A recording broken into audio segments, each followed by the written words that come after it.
Le 16 août 1951, le soleil se lève sur Pont-Saint-Esprit, un village pittoresque du Gard, avec une douceur trompeuse. Rien ne laisse présager que le petit déjeuner des habitants contient les germes d'une descente aux enfers. Les premiers signes sont insidieux, des nausées, des maux de ventre, des frissons. On pense d'abord à une intoxication alimentaire banale, une simple grippe intestinale qui touche quelques foyers.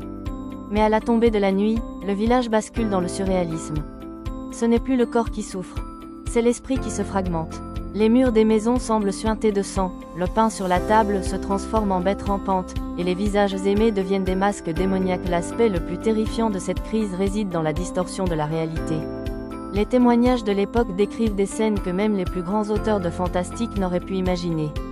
Un habitant, persuadé qu'il a des ailes, se jette du 2e étage en hurlant son envol.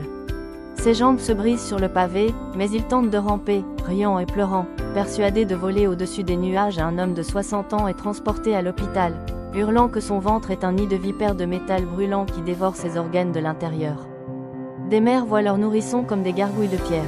Des enfants, dont l'innocence aurait dû être protégée, se jettent sur leurs grands-parents pour les étrangler, convaincus de combattre des sorcières venues du Moyen-Âge. L'hôpital de la ville devient un asile improvisé. On manque de camisoles de force. On attache les malades au lit avec des draps, des cordes, n'importe quoi pour empêcher l'autodestruction. Les cris de terreur résonnent dans les couloirs sombres, créant une symphonie de démence. Coupable, l'ergot de seigle, Claviceps purpurea. Ce champignon parasite, qui contient des alcaloïdes proches du LSD, aurait contaminé la farine du boulanger Roch Brillant. C'est la thèse du « mal des ardents ». Historiquement, au Moyen-Âge, ce mal frappait des populations entières, causant des gangrènes et des hallucinations. Mais à Pont-Saint-Esprit, un détail cloche. Les symptômes sont trop violents, trop soudains, et la répartition des victimes semble presque sélective. Reprend de plus belle.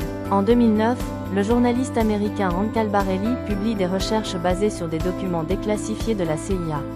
Il avance une thèse qui fait froid dans le dos. Pont-Saint-Esprit aurait été le terrain d'une expérimentation secrète de guerre chimique.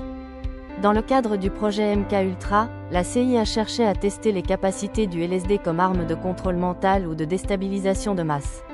Selon Albarelli, l'expérimentation aurait été menée par la division des opérations spéciales de l'armée américaine à Fort Detrick. Le produit, LSD, aurait été pulvérisé par voie aérienne ou introduit dans la nourriture locale. L'objectif était de voir si une population civile pouvait être plongée dans une psychose collective pour neutraliser une zone sans bombardement. Cette théorie transforme les victimes en rats de laboratoire. Elle ôte le caractère accidentel de la tragédie pour y substituer une malveillance froide et calculée, typique de la guerre froide. Au-delà du complot et de la science, il reste la douleur. Pont-Saint-Esprit a perdu sa confiance. Comment se regarder à nouveau après avoir essayé de tuer son voisin?